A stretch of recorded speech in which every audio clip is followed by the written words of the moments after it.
I'm going to start whoever comes in here at the bottom. And I don't care who they are, what kind of experience they bring to the table. They're starting at the bottom. That's the hard rule that I have. Squeegee Ink Podcast, Season 2. This podcast is sponsored by Blind Maggot, Magna Colours, M&R, Target Transfers, and Adobe Creative Suite. My name is Lee Stuart. I'm a print shop owner / YouTuber / idiot. That's about it. Slash like 2 brand owners. So that's like quite a big part of it, isn't it? There's a lot going on around here. Actually, it's 3 brand owners, isn't it? Because Rogue Lab has its own kind of clothing. Then you've got 38 Ride, which you've kind of... Have you stopped making clothes for that? Or it took a little bit of a break for a little while.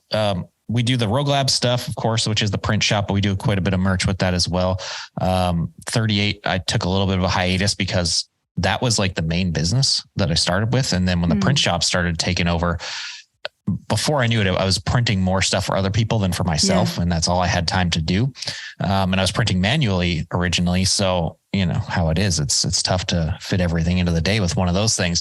So I kind of took a step back from 38 because I was like, I need to build a client base here and build this part of the business because clothing brands come and go every single day. Print shops can last forever. So I want to do this right. So I took a little bit of a hiatus from that one. I'm going to start rolling it out again here in the next couple of months. I just started playing around with some merch the other day and that'll be coming back. And I also have another clothing brand that I just took on. It was a client of mine actually, and I took ownership of it. It's called North, and we're going to be pushing that this year pretty hard too. Yeah. So like when you say you took ownership of it, is that like a partnership or are you the sole owner of it or? It's a partnership. Like I'm majority partner. But yeah, it's a partnership. He's handling social media and content creation and things like that, which people would think I'm the one that's doing that because that's kind of my deal. But with this one, I wanted to take a step back from that because I have so much on my plate already. I was like, I just want to make the stuff and do the marketing and the business end of things and be the brains behind it. And you do the creative stuff on this one. He's also a very, very good photographer and video editor as well. Oh, really? Oh, cool. Sense, so he's already got that wrapped up. So he doesn't have to come and use your studio and stuff that you've got. No, not at all. He's self-sufficient in that area, thankfully. Oh, brilliant. I saw the other day that I saw on your stories, I think it was just at the weekend, you had all your water-based inks laid out. Is that right? Were you ready to start putting all the pigments in, or was that for Plastisol? I print primarily with Plastisol right now. Actually, I would say almost exclusively with Plastisol right now. I do the odd bit of water-based stuff, but I just took on a new partner this year with RB Digital. And so we're going to be covering some stuff with them on the channel this year. And they are a Matsui dealer. So they are sending over a bunch of stuff. I got pretty much the whole Matsui catalog at my disposal right now. So I got to start taking a dive into the whole water-based world and learning how that is. And I don't know if you've gone down that rabbit hole yet, but there's a lot to learn in comparison to printing with Plastisol. I know, yeah. But are you relatively set up with things like your dryer being like, does your dryer already have like an option to be like forced air? Or is it? Yeah, I've got a forced air setup and everything. And obviously we got the big auto and everything now. So it's going to be a lot easier to print water-based because I tried it a few times, and printing manually with water-based, honestly, is something that I don't recommend people do unless they're doing like, two color jobs, 3 color jobs, things like that. You can move fast enough to keep that ink moving because it dries up so fast, right? And with me, I print... It's rare if I'm printing a 2 or 3 color job. I'm like, 5 to 8 colors all day long. Yeah. So on a manual, it didn't make sense because there was just so many screens sitting dormant for so long. It was almost impossible. But now with an auto, everything's printing all at once, all the time. So now I'm going to take a dive back in and see if we can figure this out. Yeah. Are they literally helping you and guiding you with things like the meshes and what emulsions to use with it? And are you change those things? I have a really good grasp on all that stuff, the knowledge behind the basics of it, at least. I'm very prepared for that. It's more or less like working with it on press. That's where I'm going to get them to kind of help me with some stuff because they're the experts. They do this stuff every day. So I want to, definitely abuse that power that I have to call people directly over there and see what there is to learn. But it's going to be fun. It's going to be interesting, and it's going to be cool for the channel too, because it's something that as far as YouTube's concerned, not a lot of people have covered water-based in depth. There's just a lot of like basic information out there. So it's going to be fun to kind of like really dive into it and see like, you know, every possibility with it over the course of the next year or 2 years, however long it's going to take me to figure this out. Yeah. It's interesting that you're like going to think about maybe being like a 50-50 water-based plus shop in the end, I guess, because like most people, they like really are dedicated to one or the other. And it seems like, that way, right? Yeah. Yeah. Because there's just so many variables that you have to like adapt your shop to like deal with, even like emulsions breaking down with water-based ink all of a sudden, or like discharge completely eating it up. Like Golden Press, they did a discharge job and all their emulsion just fucked up instantly. So yeah, there are a lot of things to think about, but sorry, go on. There's a lot of weird little things too that people don't think about too. Just like, you know, your day-to-day stuff to work with, like your cleaning chemicals and things like that. And there's so many weird little variables that go into it. And I know a lot of shops like dedicate to one or the other. And I don't know if we're going to do that, honestly, because everyone's got a different taste, right? So like some people like the feel of plastisol, like the look of plastisol. I know people that hate water-based ink, like just the look and feel of it. I'm on personally at the moment, I'm kind of on the fence about it. Like there are some things that like water-based I do like. I like working with it in a sense of like cleanup. Cleanup is just like you're in, you're out, done. It's awesome. Plastisol sucks to clean up, but working with on press, plastisol is the easiest thing in the world to work with. End product wise, I'm kind of again in the middle. I've felt some water-based inks that feel and look incredible, and then other ones that feel like it's almost like a one step away from like a DTF transfer. It's really, it doesn't feel or look good to me. It kind of feels like a sticker, whereas a good plastisol print, it has a really nice texture to it. It looks good. It's light. So yeah, I don't know. It's something that I've been thinking about a lot, and what we're going to do once I figured this out, if we're going to dedicate to one or if we're going to kind of offer both and give the clients a choice. Yeah. But even if you have got the skills to do both, then you can start combining them. Because we've started doing discharge bases underneath our plastisol to make it even lighter. Oh, nice. So that is like really, really nice. It feels that is just a really immaculate. Cool option. Yeah, I know quite a few people that do that. I know Dylan from Upstate Merch. I know they do that a lot in their workflow, and yeah, it looks and feels incredible. So that's something that's definitely on my mind in terms of covering it on YouTube as well, because I think like that's something people need to learn and see what that's all about. And that's something I want to learn too. I didn't really have the capabilities to try that before. So now that I do, I kind of want to explore all those possibilities of combining the two together. Yeah. Am I right in thinking that ages ago you might have done like a discharge plastisol job? And I was thinking like, how is that a thing? Like, what was that? I did a video. When was that? That was a while ago. It was like 2 years ago almost. It was like a 6-color or something like that. It was it was a plastisol discharge thing. And that worked out pretty good, actually. It's a lot like working with water-based ink, honestly, because it does the same thing. It's got a little bit better open time, but it does dry out on there. So you do have to kind of work fast. I was able to pull it off though, which was nice, because it wasn't like, you know, with water-based, like when it dries, and then you're fucked. With this stuff, it wasn't quite as bad. It would start getting sticky and really hard to work with, but you could just keep throwing more in the screen and it would loosen back up. So it was kind of nice with that. But yeah, it worked out really good. Color consistency definitely wasn't as good with this stuff, but for someone wanting to like just get started into discharge, I would say that's probably the easiest route to go. Yeah, honestly, I hadn't even heard of it. Honestly, I was trying to look for it in the UK, and I was like, I can't even. No one I talked to knew it was a thing, like as a product. It's not common at all. Okay, maybe it's just something you can get in like Canada and maybe some parts of America or something. Anyway, but you did do a sim process the other day. Like, how have you? Because you are normally vector based like us. It's like our own brand stuff and everything we design. We never just go, oh well, I'm going to think of something with like loads of blends and old school sim process stuff, but. Like, how did you do the separations? Did you use just Adobe or did you use Sep Studio, or how did you go about that? That I actually had some help with. Thankfully, I farmed out. It was kind of like a 50-50. I farmed it out to get the basics of it, because that one was more of a time thing. I do know how to do sim process separations to a degree. I would definitely not say that I'm any sort of expert on it. That's for sure. I've just been practicing in the background for like the last year or so, learning this thing. Cause I know it's something I'm going to have to add to my skill set. And, so I got like, I would say I'm intermediate at best currently.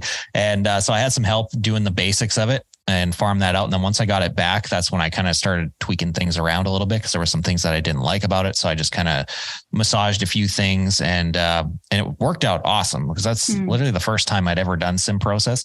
And it couldn't have come out better. It was mind blowing to me. I put a video out about this one, and even at the end, I was like, I don't know how this worked out so good on the first try. It made no sense. Yeah, it's just you're no saying mistakes. like I didn't fuck anything up. Yeah, yeah, literally no mistakes from start to finish. I was just like, this is fucking weird, and it came out super awesome. And like I showed it to, it wasn't definitely like super high level. Like there's dudes that are doing sim process that are like, dude, they're unbelievable.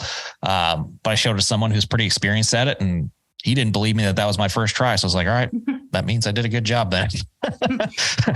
What were you kind of like expecting to go wrong? Like, were you just thinking that you weren't going to get the range of tones, or like, yeah, it's more or less trying to figure out your print order, and like sim process, you're printing a lot of stuff wet. So I'm trying to figure out like, how much of this do I print wet? When do I flash? When do I add this? And thankfully this one was kind of simple. It was like, 4 colors on top of an underbase, so 5 screens. So it was like, it couldn't have gotten any easier. So I was kind of worried about that kind of stuff, and just like all the variables of having a new shop and new equipment and not doing this type of work before. So it's like, I had never exposed halftones in this exposure unit that I have now. And I hadn't, in my entire career, I think I've exposed halftones like 3 times. So yeah. I don't have a lot of experience with that yet, because we do print, 90% our own artwork. And, but thankfully, yeah, like first try, everything was perfect. Now I have a baseline and know where I can improve. And I don't even know when that was. That was like 2.5 weeks ago. And I've already been messing with stuff, learning and improving things. So I think on the next one, it's going to be vastly better. Yeah. Yeah, there's so many variables with that. It's insane. But I was just going to like ask, like, are you hitting like a limiting factor that means that you can't get even like higher definition? Because you're saying other people can do all this super crazy dot work, and you were kind of like sticking around the 51 LPI or something. Is it the expose unit not outputting a richer source of UV that's like stopping you, or is it your emulsion? It's more or less, it's more or less working with films. Films is the limitation when it comes to halftones, and you can only go so far with films, unfortunately. So like the most that I've seen people like do with films and do it to a good level is like, 65 LPI. I think that's kind of the ceiling for it. I've seen other people say like, oh, I can go way higher than that. I think they're full of shit. 65 is my max, I think. Cause even at 55, I've seen people like say, oh, I got a good exposure out of this. And then you can go in and pick out like, all the little small dots, like the 10%ers. You didn't get those. And even with this fast one, like I was getting pretty much everything except for like the really, really small, like probably like the 5% dots. I wasn't able to pull those out, and that's at 55. So imagine how much smaller they get at 65 and beyond that.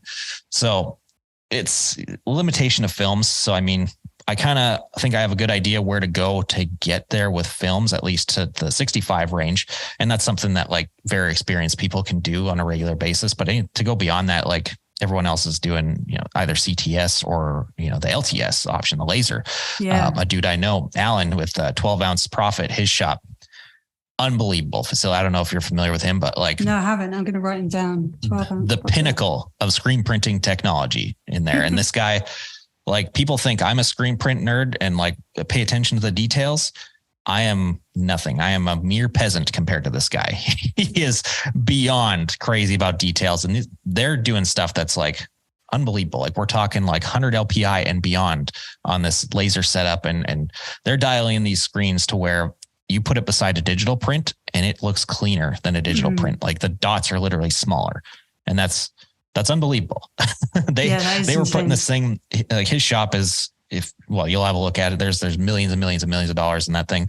Putting it beside like the hybrid, he's got a rock hybrid in there. And I saw a side-by-side comparison to what they're doing with screens versus that, and I couldn't tell the difference. So that's the level they're doing with halftones over there. But I mean, you got to be really dialed to do that stuff and have some really good technology in your setup. Yeah. Is that why you were hating on your Epson as well? You're like, I fucking hate this Epson because. Oh no, that thing is just, it's a nightmare, man. Every time I use it, something else happens to it. I mean, like there is the common problem that everyone knows about with stretching films. So that was the first problem that I had with it. I've sorted that out.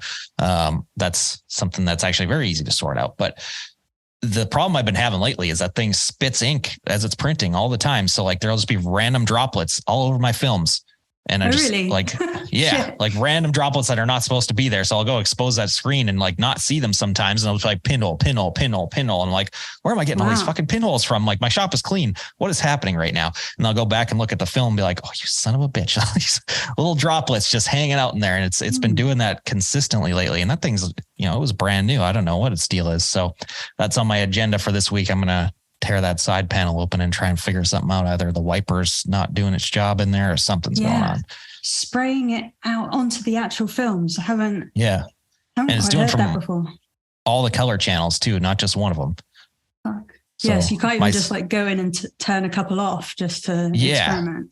So I mean, I have like a bunch of digital printers. I have a big wide format solvent printer and a DTG and other things like that. So my suspicion is the wiper in that thing is like it's stuck or it's just not doing something going on with that. That's my hypothesis at the moment. So I'm going to figure that out. Yeah.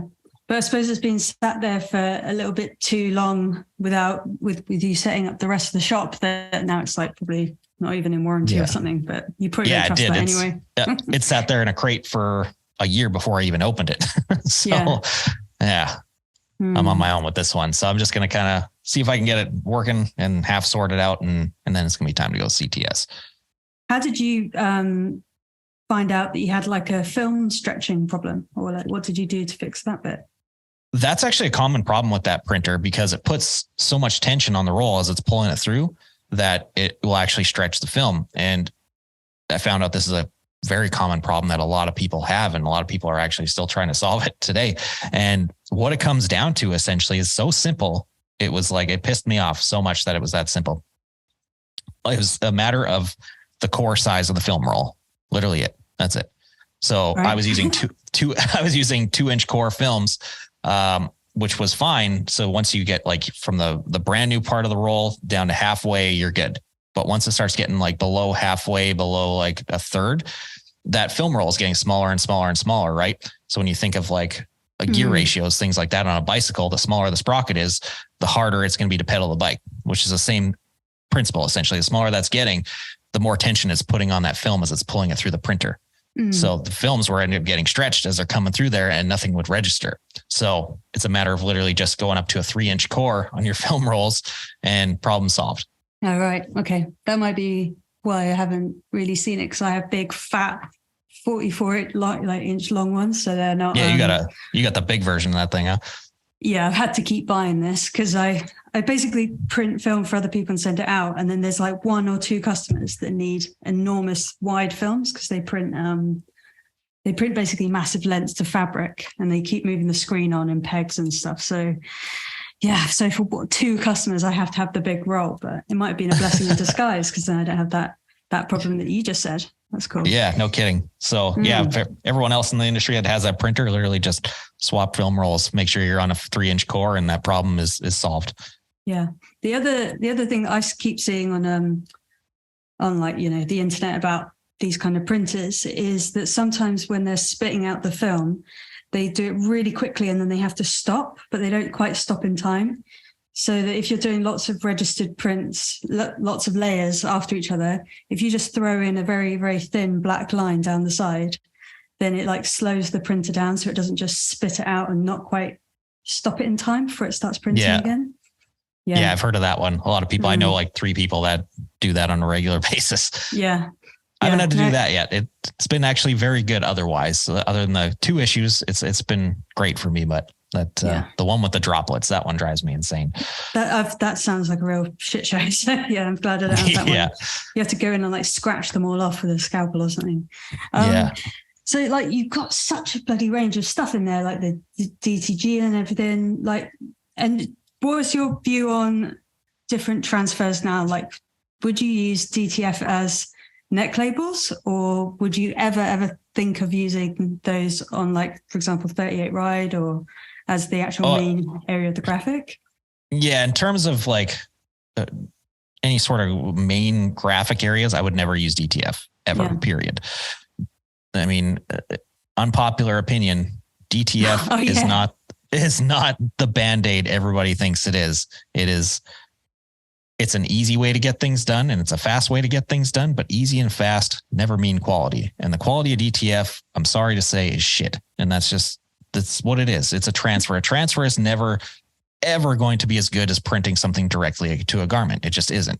Same with screen printed transfers. It doesn't matter what the transfer is. You're using an adhesive and heat to move it from one thing to another. It's just never going to feel or look the same, and it's never going to last as long. That's just the way it goes. But it is cool for certain things, like hard to print area or areas that you would normally never be able to screen print. That's a great option to do it with. Or things like neck labels. It's kind of cool. I don't really like the neck labeling option because I haven't tried like all the DTF out there. I'm sure there's like a million different ones out there, different chemistries and things like that. Like I have some stuff here that I've done myself through my DTG printer. I've ordered some stuff in from some of the main companies. And as far as doing neck labels, like on hoodies, things like that, awesome. On t-shirts, however, you can see that transfer through the back of the shirt. It's not like you can see the artwork, but you can see the adhesive. It's like a solid sticker inside there, and you can see it through the back. And that's not good, because like with screen printing, you can screen print a neck label in there and it's invisible essentially, as long as you know what you're doing. So that's kind of a 50-50 for me. Digital, however, is cool. I think like DTG is really cool. There's a lot of strides being made in that area. I have a printer myself, and I actually really like it a lot. I went into that very skeptically and was like, I'm going to try this thing. And obviously it's going to be like a learning experience for me as well as my audience on YouTube. So that's why I took it on. And it surprised me. I went into it like the old school screen printer style. Like, I don't know if this is going to be any good, whatever. I'm still a grumbly old screen printer. I can't be dealing with it. But again, I don't have one. So you're much better. It shocked me. I mean, it is like, it's a different world. It's a world of maintenance. You got to be maintaining those things like crazy.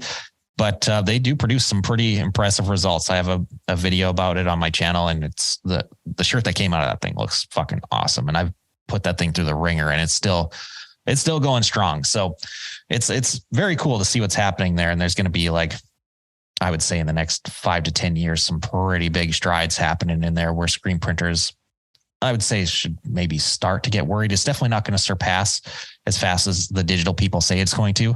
Screen printing has been around for literally, thousands of years. It's not going anywhere in the next 5, 10.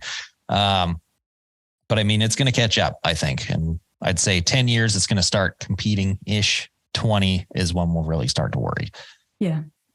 I kind of feel like, because you've already got these hyper machines, you've got these enormous shops, like Amazon even has like, loads and loads of autos all running. There's so much competition in that kind of area for mass-produced screen print. I think we need to, as screen printers who want to stay and like have like a little bit of longevity, we need to be doing like special effects stuff and things that those digital printers just can't do. So I know it's not like always best for the graphic, but we have to know how to do like high builds and unusual inks that the computers can't take. I don't know. Yeah. I just think we have to diversify and like get really, really hyper skilled where we can't. Absolutely. Yeah. And it's kind of like I don't think like the need for large quantity screen printing is going to go anywhere, because I think that's kind of built to stay. Like people like Amazon and all these other ones, like they're investing heavily in print on demand. So they're all, Amazon, I think I don't know what the hell they spent, but they bought like 400 Cornate DTGs or something like that. Some just stupid number. So they're focusing on the print on demand aspect of things, and which is fine, because like most of us we don't even look at that, right? Like I've been kind of humming and hawing a little bit about it. I kind of want to dab in that area a little bit with the DTG, but definitely don't want to put my main focus there, because screen printing is what I love to do, right? So I don't think we're going to have to really fight with that stuff, because there's so much that we can do that the digital just can't. And I don't think we'll ever be able to do, at least in our lifetime. Like you said, with the special effects and foils and weird things like that, and just the overall quality of the product too, right? Like they're focusing on the in-out product that's going to last for a short period of time. Screen printing will last, you get a good screen printed shirt, that thing's literally going to outlive you. Right. So yeah, it's very, very different. Whereas the digital, even a very good quality digital print, it's got a lifespan. Yeah. How many wash have you ever done it where like you've done a comparison with your DTG printed versus like screen printed, like longevity in the wash? Because all the DTG that I get like does 4 and then it just really dips off a cliff. It does. And I have yet to see one that doesn't do that. I've tried a lot of different stuff, like from pretty much every printer out there at this point, every brand of printer, which uses all these different inks and whatever. I've seen them start fade off between 5 to 10 washes, and them anywhere, 50, 60 is like, that's really, really, really good. And that's kind of the cap for it. After that shirt is going to suck. It's not going to look like it did when you got it. Whereas a very good quality screen print, like you said, like that print itself is going to look awesome. The shirt's probably going to fade and fall apart at some point, but that print is going to stay that way it did when you got it. Yeah. Unless the person didn't cure it right, then you're going to have a cracked mess on your hands. Yeah. I think the biggest tell for that is actually like customers coming to the door a year later. I know you guys don't have customers come to the door, but we've had like builders come and they're wearing the shirt, but it's like what you said, they've got like holes all over it because they're literally doing manual labor in it, but you can still see the design. And the reason for them getting the new batch is just like, look at me, I need a fresh batch of shirts, but it's not that the ink is deteriorating, it's the shirt. So that's the best thing. And I actually get them to come to the door and like see it. If we see a shirt that's like outlived the print, the other way around. But yeah, no, I think I still haven't seen it with DTG. So I still can't think about putting it on my own brand stuff. I think that's the measure as well. If you're not going to put it on your own brand, then I don't know about giving it to customers, but yeah. And that's like, I have to avoid TikTok for that reason. Every time I open TikTok, it's like someone's like, I'm doing my clothing brand with DTF transfers and stuff. And I'm just like, oh my God, like the amount of, and they're like, teaching people like, oh, you could buy this Epson printer and convert it to a DTF and print your shirts off like one every hour and a half or some ridiculous amount of time. And it's just this like, this product that's not going to be good for your brand name essentially in the end. Like, sure, it feels good to make something yourself, because obviously that's why we're here. We got into it for the same reasons, but you should be aiming to do that stuff as a stepping stone. That should be like, this is your foot in the door, and you should be looking at screen printing as your option to get there. If you want to make stuff yourself, that should be the end result or end goal. If not, if you don't have any interest in making stuff yourself, send it to a screen printer. Always. Do not go to a digital printer of any kind, because the quality just isn't there.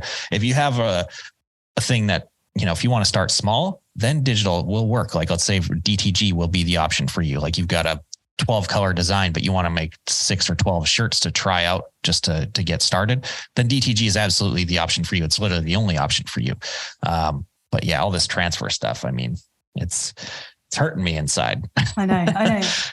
Yeah, there is like, I've already found a couple of use cases for it, but yeah, we don't have to, like, for example, like canvas bags or something where it's like full color pride image or something. Yeah. And I just can't be asked to do that. I'd rather take a hit on the profit margin and heat press it. But yeah, I do understand where you're coming from. When you're talking about like customers and stuff, are you always the one who dictates how it's printed? Like, are you making those decisions, or are people saying, actually, I'd like you to maybe try water-based ink with this, or I want it like all your other 38 ride stuff? Or most of the time they kind of trust me with it. I would say in my entire career, I've had less than 5 clients come in and been like, they know exactly what they want and they tell you how they want it, and you just do it. Every other time they're like, they got an idea and they're like, you know what? We know who you are. We know what you do. We trust you. Just do what you do. And that's awesome. I love that we have that, because that's what I've always wanted. I wanted to build that trust with people and, make myself and make my brand and my print shop, my team known as like people who are paying attention to the details and are going to put out quality. So that's awesome that happens a lot. And, kind kind of gives me the option to play around a little bit. You know, if I'm learning something new or if there's something I want to try, I'll usually kind of like run it by them first.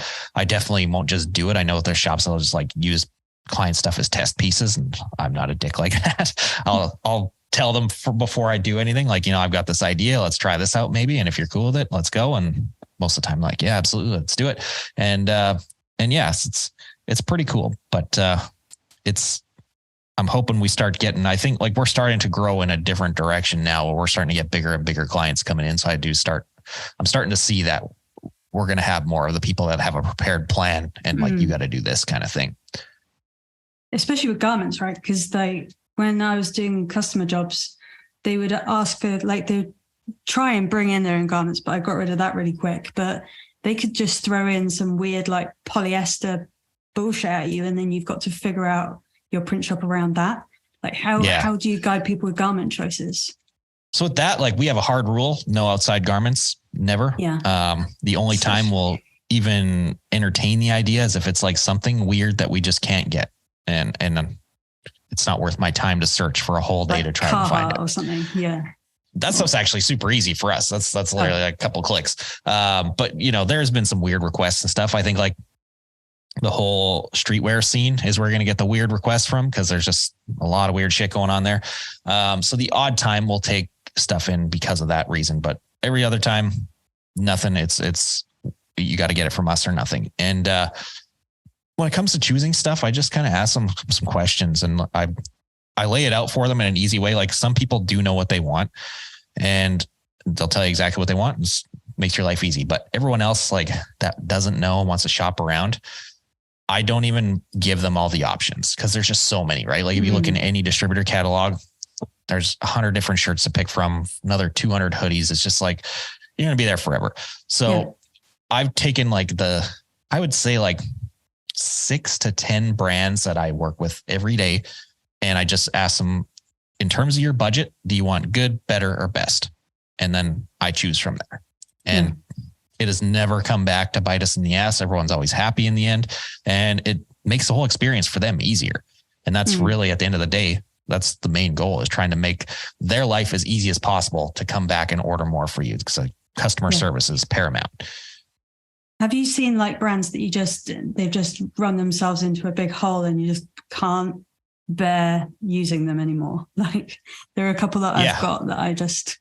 Bell and Canvas. But like, is that like up until a recent thing? Is that just because they just had a like bad batch, or is it the quality of the garment that you're like worrying about?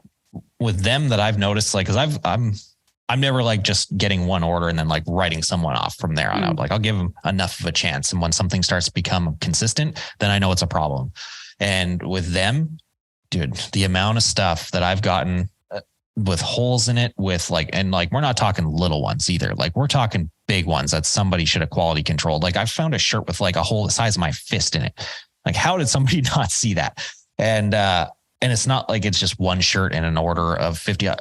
In one video, I bitched about this in one, because I was literally printing white shirts, and it was a small batch. It was the first time I used my original auto that was here. So I wanted to take it easy, do something simple. It was a 2-color print on white shirts, something that I should have breezed through without any issues. And out of, I think there was the whole batch, I think there was like 60 or 65 shirts. I had to toss like 18 of them away. Yeah, that's not funny. That's a bad ratio right there, because there was holes in them.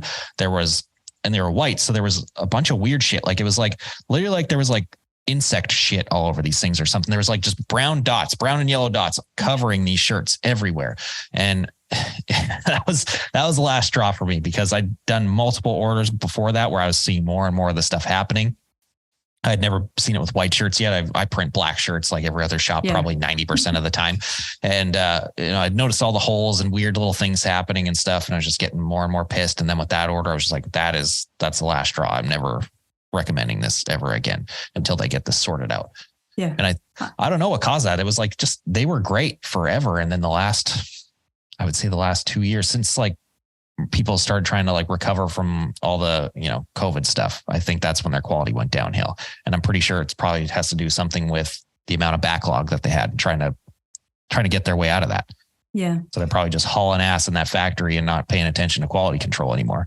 Yeah, exactly. Just overstretched themselves, or maybe tried out different factories. I do think they've generally got a good understanding of their whole process, because they're talking about, did you see the controversy recently about them saying they're nothing to do with slave labor and stuff in their factories? No, I didn't. No. Okay. They put out a thing saying, oh guys, the slave labor thing, that's nothing to do with us. But it's like, well, you haven't got very clear documentation of like where your garments come from, right through to where the farms are, the cotton. So how do you know? And they're doing like isotope testing on their cotton or something to prove it. It's like, you shouldn't have to do testing over here to figure out where your cotton comes from. You should know that already. Yeah. So, because you don't know about what these brands are doing, I basically just trust like one and hope to God that the one that I trust isn't letting me down, because they've got like lots of accountability. But yeah, I think definitely what you said about reducing the range possible just makes everything more profitable, because you can do your mock-ups quicker. You're not looking around for like stock as much, because you're not having to like find it from all these different distributors. It just refines the whole process down so much better. Yeah, exactly. So once you have like, a few staples that you're using on a daily basis, then also your buying power gets better too, right? So you can start, rather than, because a lot of shops will just like order blanks as they're needed kind of thing. And we all start that way. But once you get to a certain level, you're going to have a bigger budget and whatever. And you're going to be printing X amount of this brand this week or next month or whatever. You can start ordering them in like larger and larger quantities and getting them at better pricing too. So now like with the main 3 shirts that I print on a regular basis, I stock them pretty well here now. So which is nice, because a lot of the orders that come in that are smaller ones, let's say like 25 to 50 piece orders, I can get those people in and out immediately because I already have them. Yeah, you seem to have so much space, but then you don't, because you're like up against it in the big unit. But then are you putting have you got like shipping containers where you're keeping the blanks? Yeah. Don't they get really cold because you're in Canada? Might be silly, but do you have to like run them through the dryer before you print them, or how are you dealing with that? No, they keep very well in there and stuff. Like that thing is completely weather sealed. I bought like a brand new, very high end container and stuff. I spent a fortune on that fucking thing because I knew I wanted everything in there to last. And we have weather problems we got to keep up with here. So that thing is it's rock solid. Nothing's getting through that thing, and it's been probably like one of the best assets I added to this place. That's one of those stupid things that I didn't think would be as important as it is. Yeah. You just can't imagine living with that now. But with the blanks again, it's kind of like what I found when I was telling someone about like fibrillation and stuff, because we get a lot of questions on social media, like, why is my shirt getting fibrillated? Because you probably get it in your Facebook group like constantly. But most of the time it's a combination of the printer, but it's often just you're using the shittest shirt possible, these short little gnarly threads that are just poking through the ink. And then you're just trying to heat press them down to like make them look not as bad. But the garment is incredibly important in that choice. It is. Yeah, it's weird when it comes to that, at least in my experience, because it kind of goes the opposite way you'd think it would. The shittier stuff ends up being easier to print on than the higher end stuff a lot of the time, at least with certain things. The standard like Gildan G2000 shirt, literally the easiest shirt in the world to print on. Cheapest thing you can buy. Breeze through those things with no issues. Like if we can't put a flat print down on that, like something in your workflow needs to get fixed big time, because that's the easiest shirt ever. And then you go to like a next level 3600. A high-end t-shirt that costs a fortune for a cotton tee. Those things are notoriously hard to print because of all those little fibers sticking up, because that's what gives it that kind of soft feel, right? Those things are very difficult to print at times, at least when you're starting out. It took me a while to figure those things out. A lot of it has to do with just general setup, though. Like pre-press is more important than anything in that. Figuring out having the right EOMs and stuff, and having the right off contact, and having good screen tension and factors like that. That's more important than anything. How are you controlling your like EOM and stuff like that in your shop at the moment? I regularly check it. So I would say like every like 3 months or so, I'll kind of, check out and see where I'm at, just to see if anything's changed. And that's more or less just a redundancy thing. I never really change emulsions and things like that. I use 2 in here and that's it. So pretty much I always know, like with this one, I got to do this coating, with this one, I got to do this one. But there's always varying factors. You get new screens in and you don't know where the mesh came from, maybe on some of them and whatever. So I always do a check like every 3 months or so, just a quick one, and make sure I'm at where I'm at and go on from there. How are you actually doing it? Have you got like the device to measure it? No, I don't got $900 to spend on that thing. That's just crazy.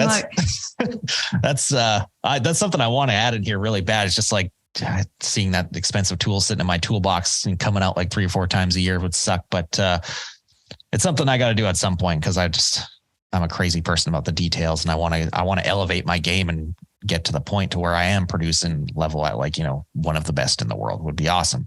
I know I've got a long way to go to get there. So that's going to be one of the tools that I add. But for now, I just got a paint thickness gauge off of Amazon. Like it wasn't the cheapest one. I got like a mediocre one. It was like, I don't know, $100, something like that. And it's been killing it so far. Yeah, exactly. Just give you a general rule. At least you're measuring something.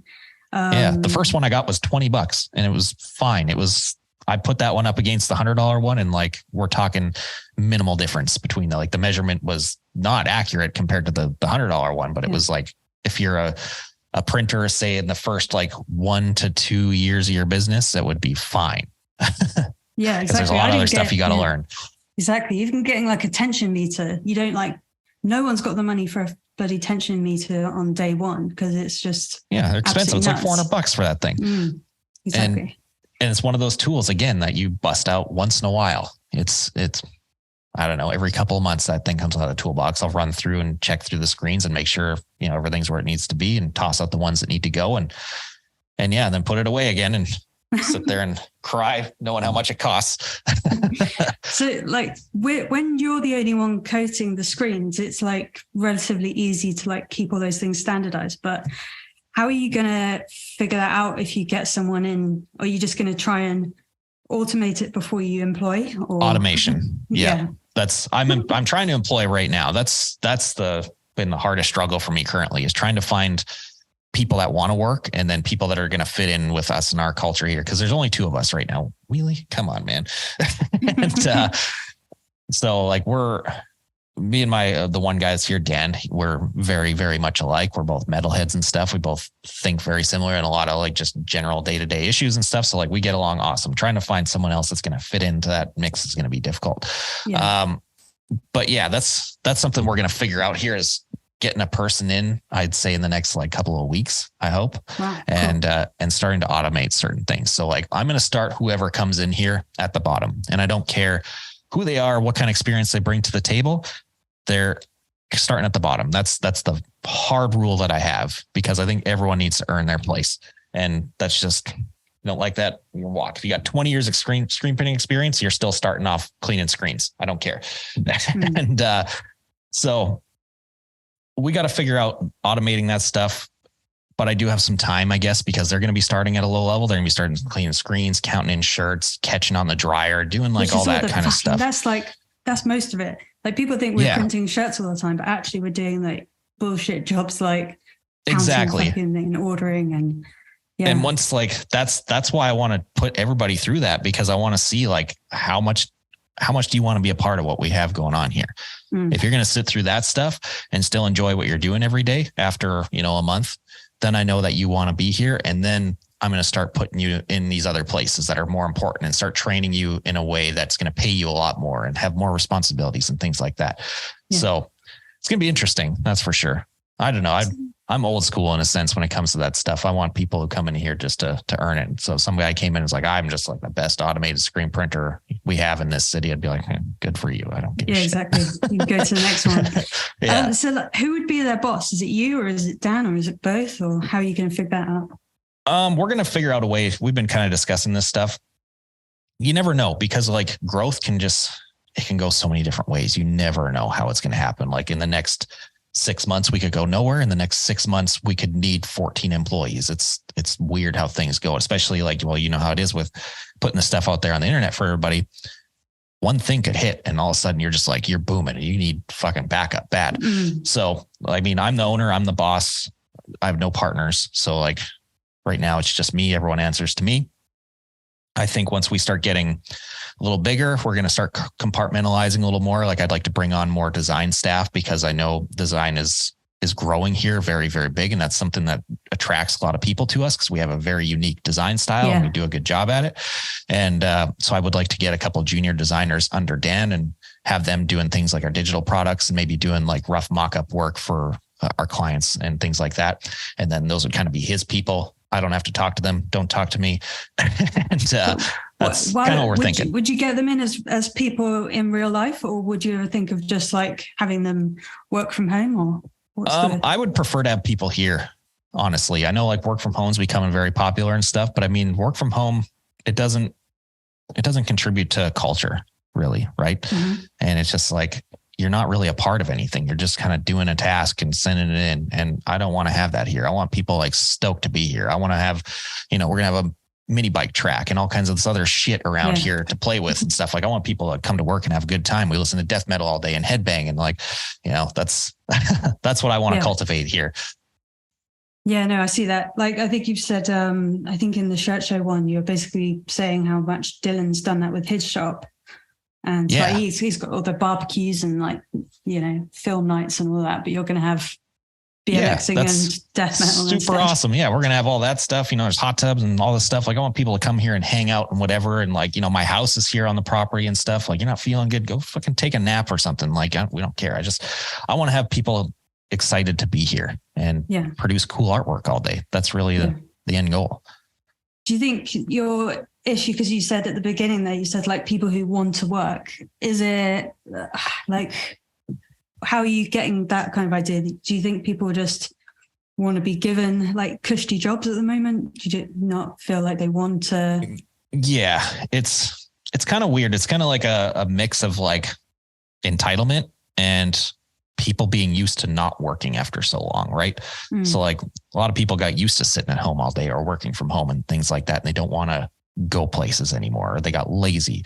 And then there's just like, with different generations, there's different, I guess, ideologies out there, like mine. I know that to get where I want to be, I got to prove myself. I got to work hard and whatever. And with younger people, at least not all of them, but some of them, they don't really think that anymore. They just expect a lot of the time. And that's not going to fly here. So it's tricky though, isn't it? Because you're trying to hire someone, but they have to have a completely different mindset to you, because you haven't, as far as I know, been employed by someone else. So you're trying to find someone who's like that you want, but doesn't think the same way.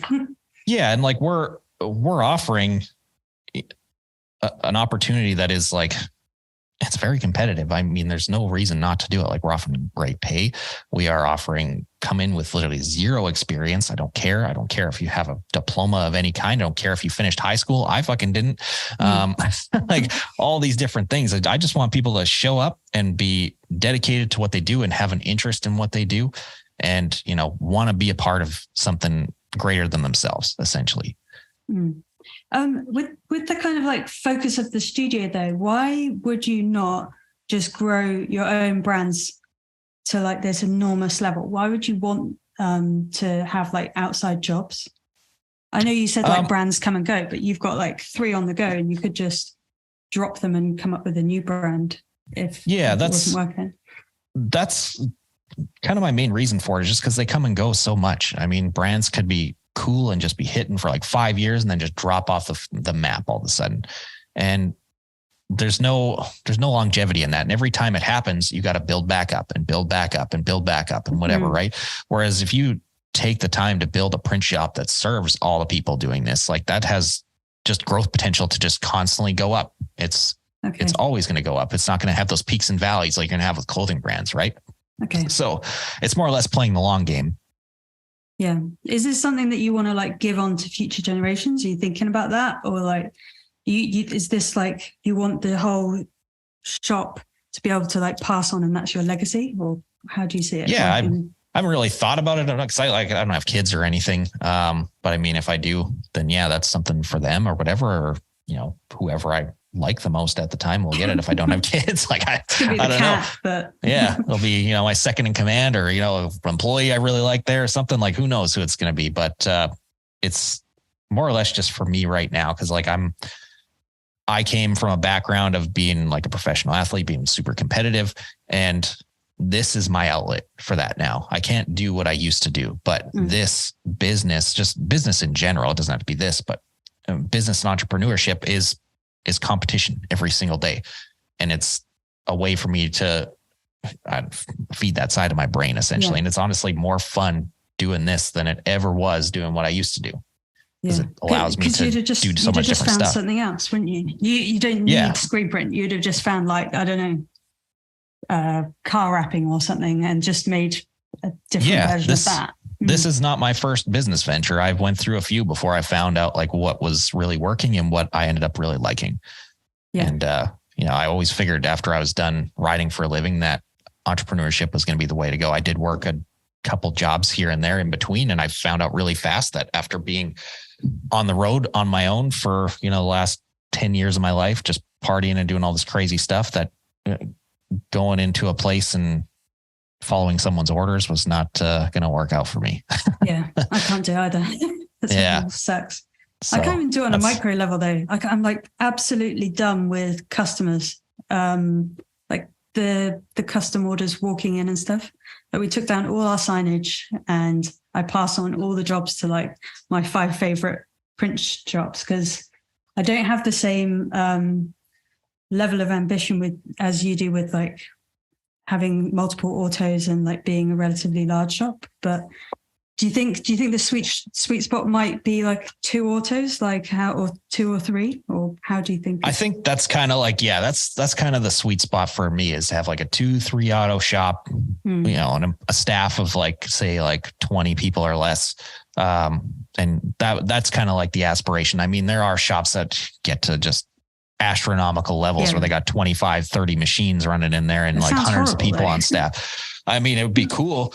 That's for sure. Like if we ever started getting to a place where that's the direction it was going to go, I mean, like that's the direction I'm going to go. I don't ever want to feel like I'm forcing myself to plateau. I want to just constantly keep going up. But I mean, there's a very small handful of shops in the world that get to that level. There are quite a few that get to that 2-3 auto level and make very, very good money and build amazing businesses and whatever. So I can see that being a reality as long as I don't fuck it up.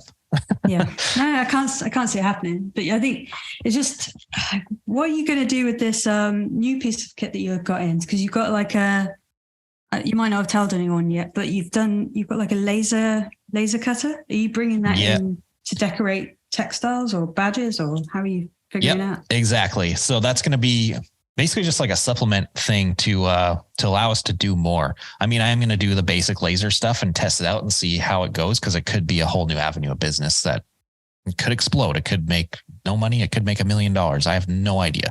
So like, the standard stuff where they're engraving like, thermal coffee mugs and shit like that. I mean, we're going to mess around with that. But for the most part, it's going to be to add to the clothing side of things. So like, like these things, like the leather patches on hats or stuff like that. That's a huge addition to be able to add things like that are outside of the box for your clients, because you can do it all in-house, and things like cutting embroidery applique out on that thing. And you can get real wild with that, or even straight up laser engraving clothing, just throwing a piece of clothing in there and burning it into it. Like there's so many cool things you can do. And that's why I brought it in, because I want to test out like, how can this complement a print shop, essentially, a clothing print shop? Yeah. Did they contact you about it? Like they thought, oh, more screen printers need laser machines, or like which way around did that go? That was one that I was reaching out to people. I had a list of like the top 5 that I thought were at the level that I wanted to be at in my shop. And I ended up getting responses from 4 of them, which was cool. And so out of the 4, I started really doing my research after that and figured out which one was the one that was going to be the best for me personally as a brand, I guess, like how I put myself out there to people. And on YouTube, like I've gained a lot of trust with people with the products that I use and whatever, and they ended up wanting to use them themselves. So I'm very mindful of that. And so I chose based on this company has impeccable customer service. You almost never hear these machines going down, and the price point is not the lowest, but it's also not the most insane. It was kind of a perfect win-win. So I went with Thunder Laser. They've been incredible to work with so far. Like we've been messaging back and forth. Well. Super cool name. And the machine looks cool, which I'm pumped on. And like, they're on top of things. Like whenever I asked them a question, it was just like immediate responses and stuff. When we were like, okay, when it's time to send the laser out, we already sent it. It's like, holy shit. Like we literally just finished talking about this like last night and you already sent it. Yep. So, pretty impressed with them so far. I've got the machine still sitting in the crate. I haven't had time to open it yet. That's actually my job for tomorrow.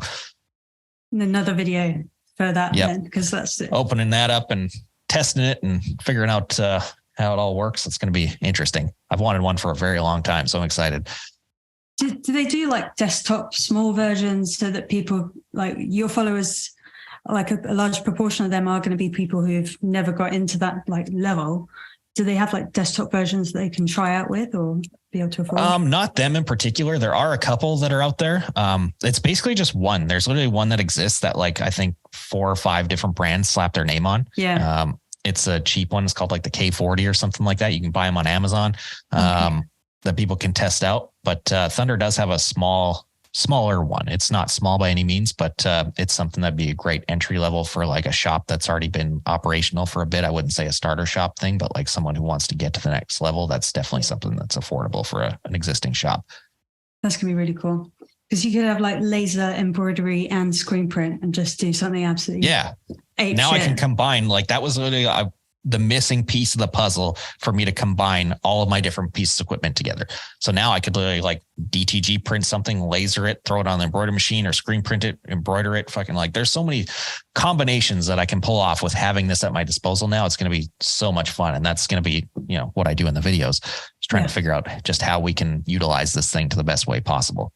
Yeah. Have you been able to like spend any time on the embroidery side of it? Because I think you've got like have you got a Melco or something? Have you got a Melco? I do. It's out of here. It's kind of just sitting there. Yeah, it's sitting there parked and it's on its way out, thankfully. That was one of those deals that it was a sponsored deal that it didn't go as planned. And unfortunate. They are very, very great people. Just the machine wasn't up to my caliber, essentially. It wasn't up to par for me.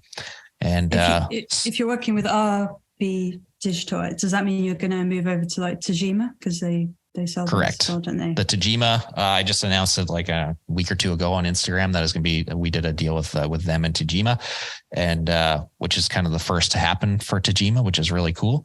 Cool. Very, very cool that, I was able to, that's me. That's part of that.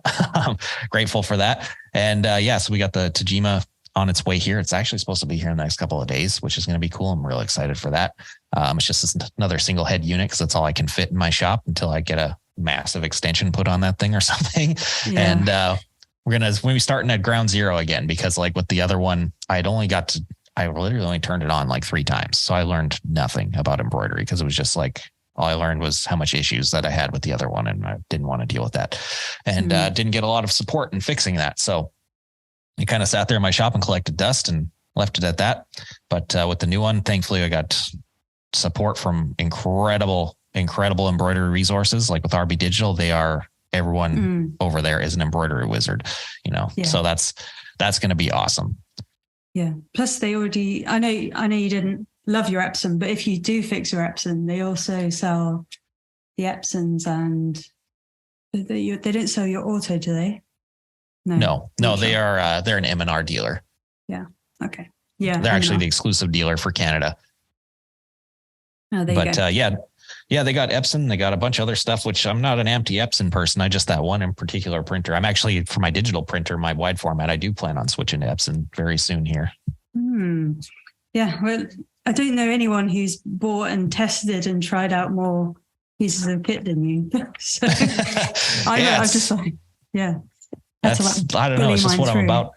Trying to always find like the best thing for me, and also just for consumer wise too, and trying to put this stuff out there as information for people, because it's hard to find. Like it's not like when you're going to go buy a new camera, you can look on YouTube and there's fucking 8,000 people who have tested this brand and that brand and that brand, and they're, can give you every detail on it. We don't have that in our industry. There's a handful of people that make videos out there, and not many of them that are actually putting things to the test and giving honest opinions on them and stuff. And yeah, I do have a lot of sponsor deals and things like that. And some people have a hard time believing that I'm honest about it. But I tell every sponsor that I work with that like the first thing right now is I'm going to tell you that I'm going to say what I want to say. And if you have a problem with that, we're not going to work together, period. Because I want to retain the right to say like, I don't like this about this. I don't care who's paying me what or giving me what. If there's something I don't like, I want to tell people. If there's something I think could be fixed, I want to tell people. I want to be as honest with my audience as I can be, because there are no other resources out there doing that right now. All you're going to find are just the promotional videos from the company making this stuff. Which no one believes anyway, because. Yeah, exactly. People watch that stuff because they want to know what they want to know about the machine. But like, you go on every single person's thing who's made that stuff and everyone says, I've got the best this, I've got the best that. I'm like, who do you believe? Yeah. Is that where like all the consultancy has come from? Because like all this feedback on like, what's the best for this? What's the best for this? And really it's down to what your shop needs and the scale that you are at the moment. And like, do you think like are you being asked with the consultancy work that you've started to do? Are you being asked like, how do I do this screen print technique? Or are you asked more about like business stuff at the moment? It seems to be everything, which is actually a lot of fun. It kind of keeps me on my toes because I've kind of run through the ringer on all aspects of it now. And I get one client one day asking me like, how do I screen print? I want to know the basics. I want to stop burning through shirts all day and whatever. So I'll help that person. And then like literally today, before we had a thing on this thing happen, I had a customer who was, or a client that was wanting to know more about marketing and building their business. And then I have another one who's a regular that is literally building a shop from the ground up right now. So we're going through equipment and we're going through every aspect of it. It's very cool. It's a lot of fun.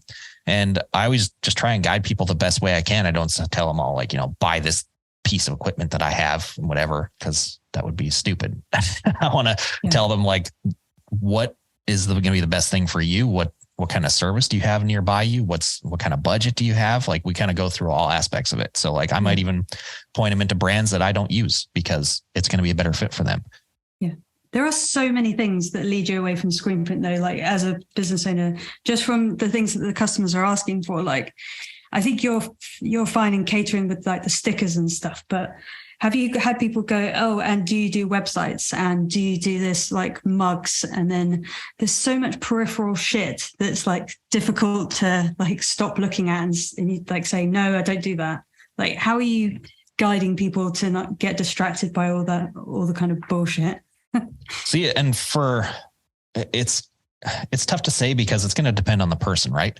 So like with us, we do almost everything in-house. That's my goal, is to be able to offer pretty much turnkey business solutions in one place and make people's lives easier, because they don't want to go to like this guy to get their shirts, this guy to get their stickers, this guy to get their this and that and whatever. If they can go to one place, talk to one person and have it all done, fucking awesome.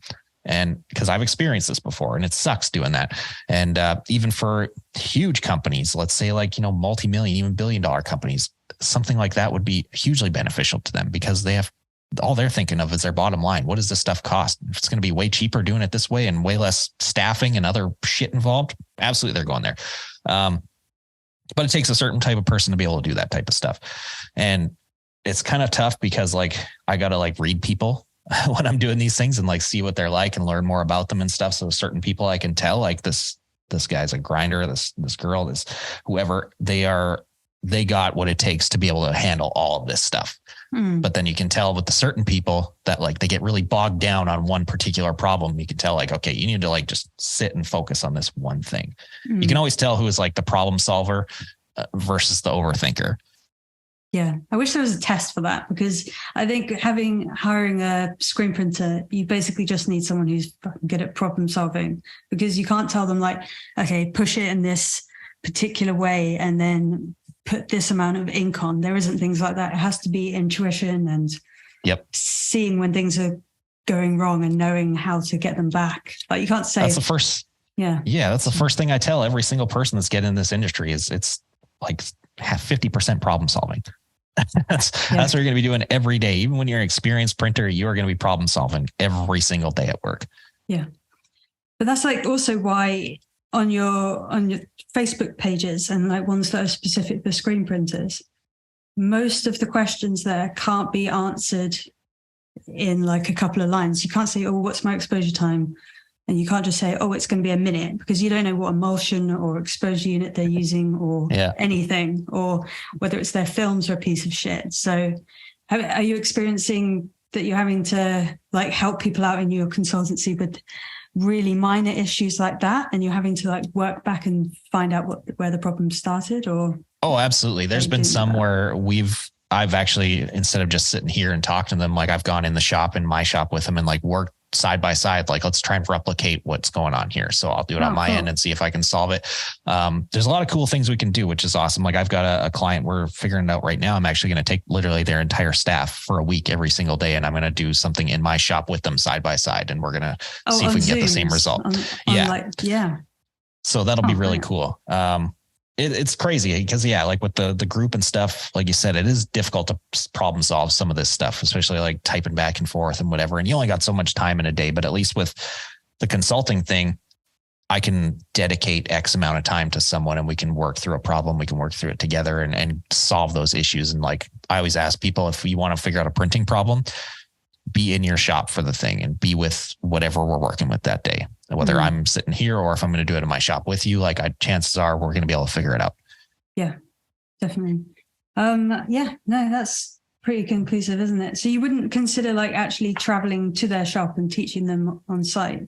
Because that not so much, because that takes a lot of time, and I've got so much stuff going on that I can't take a lot of time away from it. So, taking an hour or two a day away, and like I usually put it sometimes in my free time when I do these things.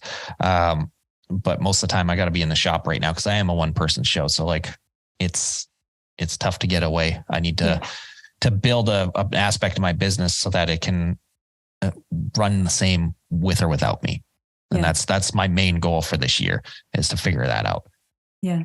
Doesn't it seem like you're building yourself something that does rely on your hours though? Because you're not like building assets like your videos that kind of just perpetually like make you money, or your templates which are like repeatedly making you money, but you're actually like swapping your time for money again, which is counter to that, isn't it?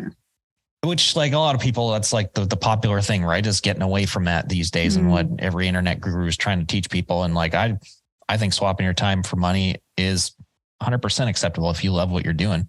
If you do a big mix. Something that, I love what I do every day. It's awesome. And even like if I have a big staff in here or whatever, I'm still gonna be on the print floor doing stuff because I like screen printing. I like all the aspects to this, and I'm not going anywhere.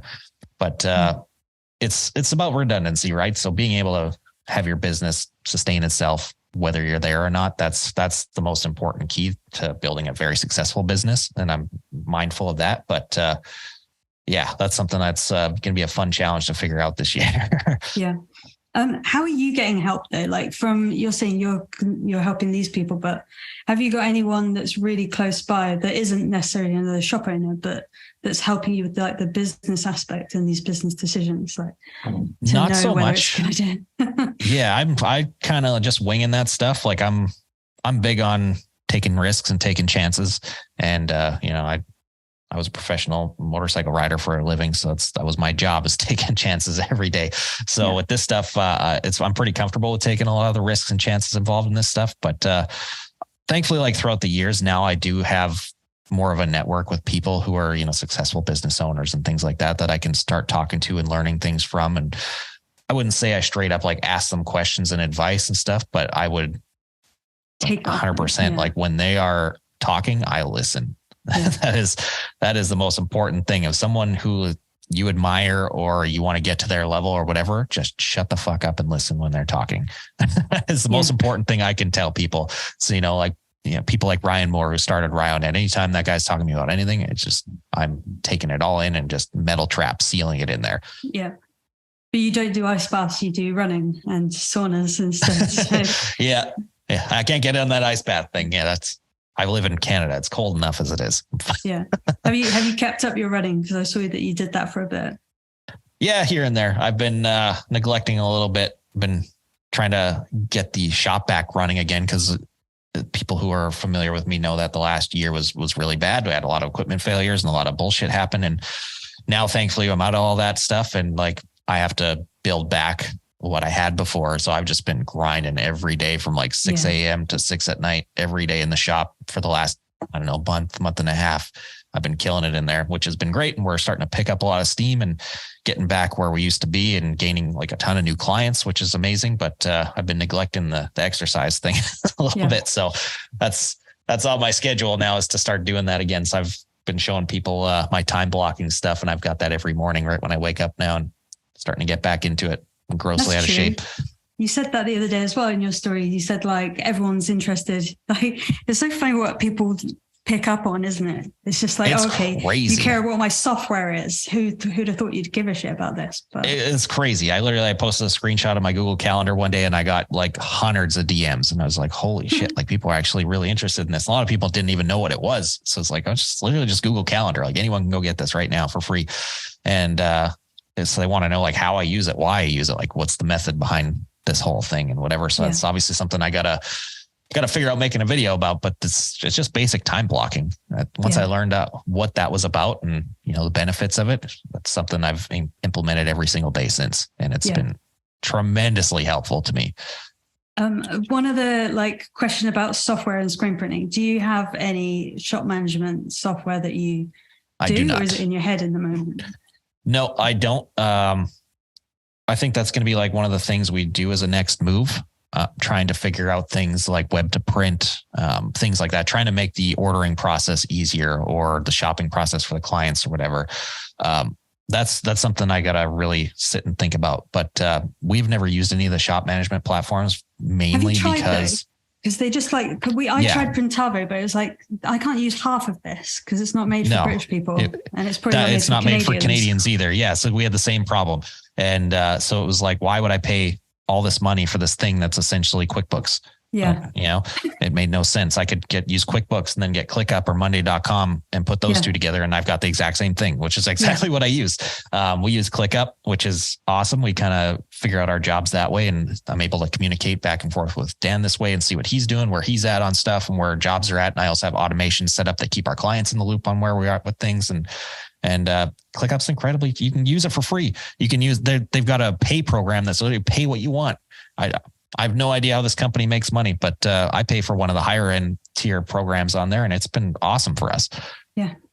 It's funny that we've had the exact same experience. It's like I've got Shopify and QuickBooks and Asana, for example, and everyone's just kind of merged that with some automations. And I'm thinking like, what am I missing out on? You're missing out on nothing. The only advantage that those things have is for people located in the US. If you're located in the US, there are a lot of advantages to using it, which makes total fucking sense.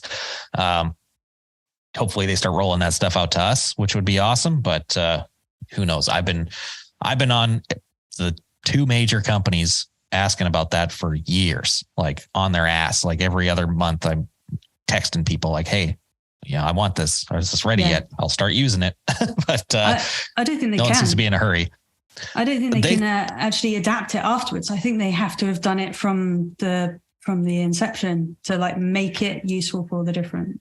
Like for us, at least, it'd be very easy for them to implement it up here. The only thing that they can't figure out is the taxes, which I don't understand why that's so difficult. But like we have all the same distributors and everybody else as they do down there, so they can get the same back end API crap to integrate the catalogs and all that stuff. Because that's really the main feature that I'm interested in, is having like all the inventory and pricing and all the stuff right there in your quoting.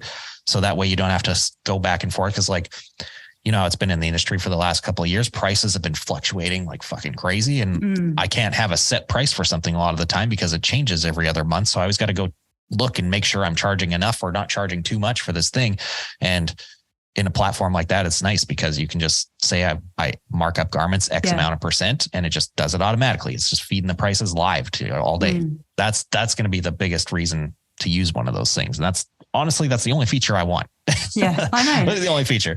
It's so expensive. It's just like, I still can't justify paying anywhere near what they're asking for that one bloody feature that I'm not even that interested in. The pricing is pretty insane on those things. And I mean, it'd be a tough one to swallow. I think for me, just time wise, it would be worth it. But I can see like for most shops, there's no reason to have one until you're starting to get to a certain sales level or a certain amount. Like if you're quoting, say like 10 jobs a day, absolutely fucking have one of those. Absolutely. Even like 3 a day, it would be worth it. But for what we're doing. Anything below, use Monday.com, Asana, ClickUp, all those things. They're all essentially the same and have their own little features and can do wonderful things for your shop. And again, just reduce your catalog down to like minimal amounts and then saving yourself so much grief. And reduce an overhead, because that's, the biggest part of starting a business is the overhead. Yeah. That, I think you touched on it slightly before, but it's just that ringing up your rep and getting the best prices for like a few garments. And that's how you're really making your margin as well. Have you heard of these shops that don't charge, they don't put a margin on the clothes, they only charge for the print? Like, what do you think about? Yeah, I think that's absolutely insane. But that's insane. Do you think the print price is just like astronomical, but they're just hiding that? Or it has to be. It has to be a crazy print price, because there's no way they're making money and surviving without it. It has to be like 2-3 times what our normal print price would be to be able to make the same amount of money versus someone who's marking up the garments. Yeah. We don't mark them up a crazy amount. There's some shops that try and get away with like doubling their costs on it. I don't know how they do that, but if the ones that can, like, hell yeah, that's awesome. I don't know. We try and we just make it simple for everybody. Like, there's another thing that screen printing has a big problem with, and that's having way too fucking many line items on their invoicing. This is something I teach all my clients when I'm working with them, is that like, cause they're always asking like, what do you charge for this? And I'm like, no, just get rid of like 80% of what you just said. Have the shirt cost, the print cost. That's it. Roll it all into one. There's so many. They're like screen setup fee, print set, or the film setups and all these other things. Like film setups. Charge you. Yeah, like, to print the films, they'll have an invoice line for that. And then like screen setup on top of that. And like, you breathe fucking 40 breaths of oxygen in my shop, and I charge you $14 for that. Like, there's just so many stupid, unnecessary things that don't need to be on there. Just figure out your cost of things and roll it all in your print pricing. So then you show people your shirt costs this much. It costs this much to put the print on it. That's it. Simple. Yeah. Do you ever get them coming back though and going, yeah, but what if I did it as 4 colors instead of 5? And then just like, oh, for fuck's sake. And you go, like, when we had that kind of like back and forth, at least they could see like one screen less setup or something. But you think basically just work it all out here, divide it by, and just like roll it into a print price. But do you not get people say like, what if I order 100? Or can I have price for 50, 100, and 150? Yeah. And that's how we just tell them, like, your pricing is based off of the number of colors in your garment, or your print, and how many you're getting. So we just ask them like a rough amount, like, what are you thinking here? How many, let's show us your artwork. How many shirts you want, kind of thing. And then we'll give them the price on it. And then if they start thinking like maybe it's too high or whatever, then we'll be like, okay, well, if you get more shirts, it's going to cost this much less and whatever. Or we could try and work some stuff with your artwork here, or there's maybe a way we could take down one screen on there, which is something I've done in a job recently that looked like a 3-color print. It was actually 2, by using halftones and some fuckery there. And so we try and show people stuff like that and go outside the box to try and help them out and whatever. But it's try and make it as simple as possible, because people start getting bogged down and stuff, especially these days. People have the tiniest attention span, and you want to make it simple. I try and keep those emails down to like a couple sentences at a time. And it seems to work out for us that way. Yeah.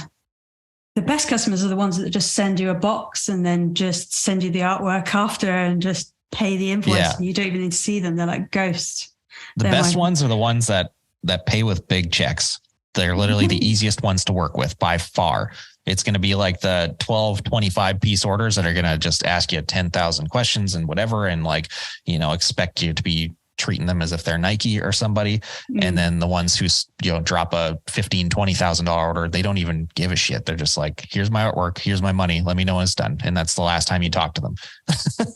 It's crazy.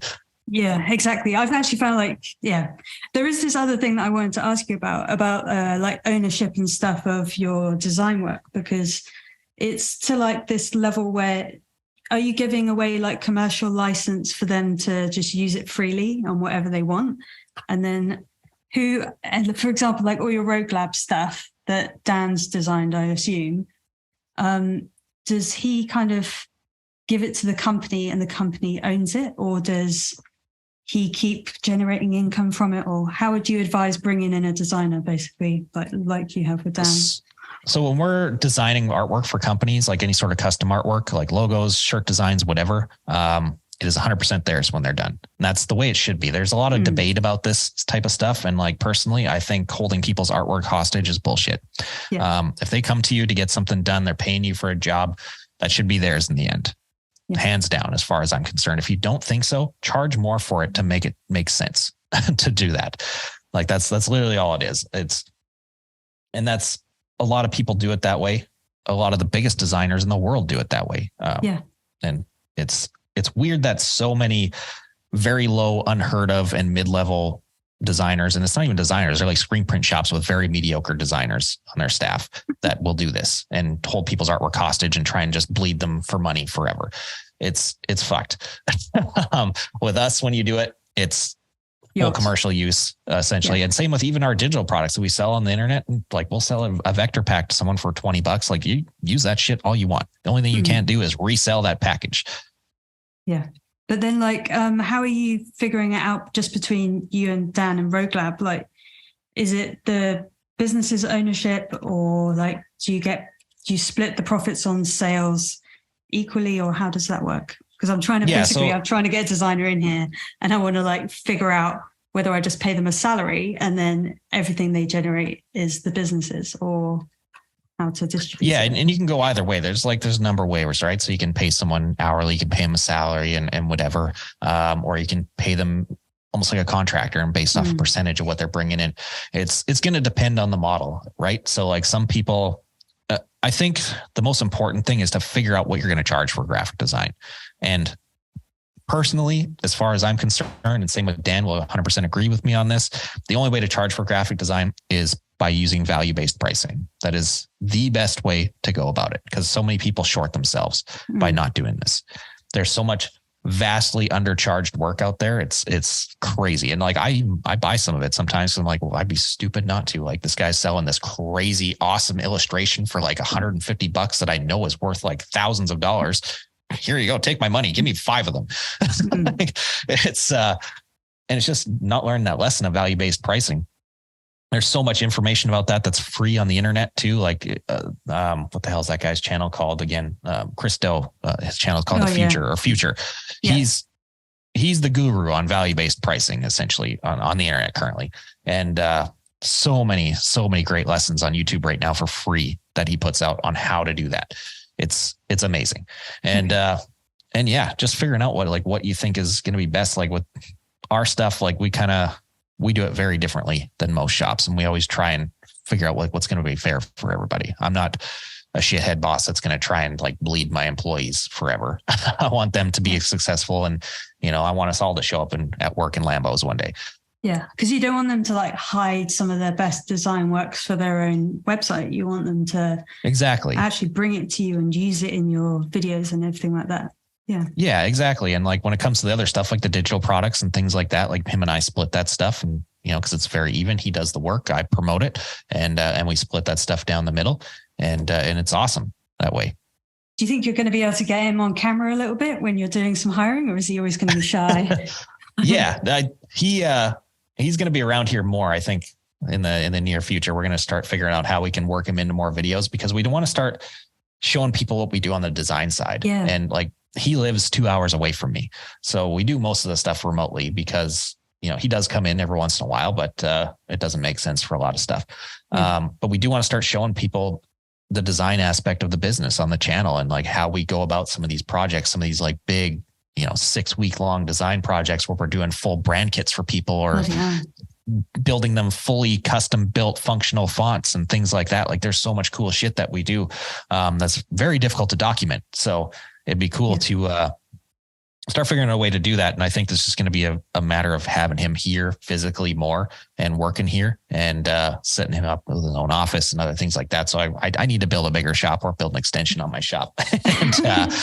And then we'll be able to do that, because then I can kind of dip in and out of the office, as he's doing stuff every other day, and shoot some stuff with him and see where we're at on different projects. And we can kind of make like little, almost like mini documentaries on these design projects. And then like after we're done that, then we can sit down and show people like, this is how we came to this. I think that's going to be really cool, which is something that no one really does. Yeah. There is limitless possibilities with all of this, isn't there? Like you've got skills crazy in every area. So yeah, not going to run out of ideas. It's ridiculous. Like the fucking little hamster on the wheel up there is just pedaling full speed at all times. And I've got a list of idea. Like I use ClickUp even for myself for my video ideas and things like that. And my list, I probably add 5 things a day on there. There's no way I'm ever going to run out of stuff on that list. Like not a fucking chance. I've got currently I think there's like 680 something different video ideas on there. And I'm adding like 3 or 4 or 5 a day. Yeah. Well, you just need to like clone yourself a little bit and just have yourself in all the different departments all at once. But my main goal is so right now with hiring, this is something we're actually setting up because you got to set up all the stuff for hiring employees and paying and payroll and all that type of shit. We're doing like where the hell they do it? Like in like Norway and shit or something like that. I forget where it is. One of the Scandinavian countries, they do 4-day work weeks. So that's something we're actually implementing here in the shop. They're doing it in the UK as well. That's a really good idea. Yeah. So we're gonna do 4-day work weeks. And I want to start building out a staff that can handle all the day-to-day work so that I don't have to worry about it, so that I can spend more time making the videos and doing all this stuff. And then I get that extra, that day off that they have. That'll be my day in the shop by myself, that no one can fucking bother me. And I can do some sort of cool print project and create something. That's the goal. Yeah. So they've got to like make it look like they've never been there, clean it out, and then let you in again. Oh, I'm crazy about keeping the shop clean. So that's going to be like every day, 20 minutes at the start of the day, 20 minutes at the end of the day, keeping shit clean. And then that way, my Friday film day, everything's ready to go and I can do some fun stuff. Oh, brilliant. Cool. I think I've asked you a lot of stuff here. I've absolutely grilled you. I think we've gone through everything. I got more. We can keep going. But I was just wondering if you do have like a general shop hack or something, a little bit like the shirt show one that you didn't use on there. I got actually one I just figured out recently, which isn't so much of a shop hack. I guess it's more or less just like planning your job accordingly. This is something that is only really going to affect automated printers. And I don't know, someone who's probably been doing this for a while has probably already figured this out. And I'm not taking credit for this at all. Maybe I am, maybe not, who knows? But what I figured out recently is when printing auto, when you're setting up your job, like setting up your shirts on your cart to start printing, start with the biggest sizes on top and the smallest ones at the bottom. All right. Because with an auto, eventually like you end up filling the whole thing, right? And you put your last shirt on, you've hit the last piece button on the display, and after that, you're just taking shirts off and throw them on the dryer. Mm-hmm. Well, when you've got your we print like 3XL to 5XL actually on a pretty regular basis. I haven't done a 5XL since I did some weightlifters. Yeah, we do quite a bit of that, which is crazy. But as you're taking them off, like you're no longer waiting for the machine to print stuff. So you can pick up a lot of speed and gain a lot of time. But when you're putting these giant shirts on there, you got to slow way down because they're taking up the whole belt. So you actually got to start slowing the machine way down from what you were actually running at normally to accommodate these big things. So if you stack it the other way, so all your smalls and shit are at the bottom, then when you get to that last piece, you can actually speed the machine way up, and then you're just hucking these shirts on there as they're coming off really, really fast. And, you end up gaining like, I would say, I don't know, 2 to 3 minutes every time you do that. But if you're running off multiple jobs a day, like that's going to add up to a lot of time. Yeah, 100%. And then you multiply it over the year. So yeah. Yeah. Like you're gaining shit tons of time. Like we're talking hours a month by doing something as simple as just reversing the order that those shirts are stacked in.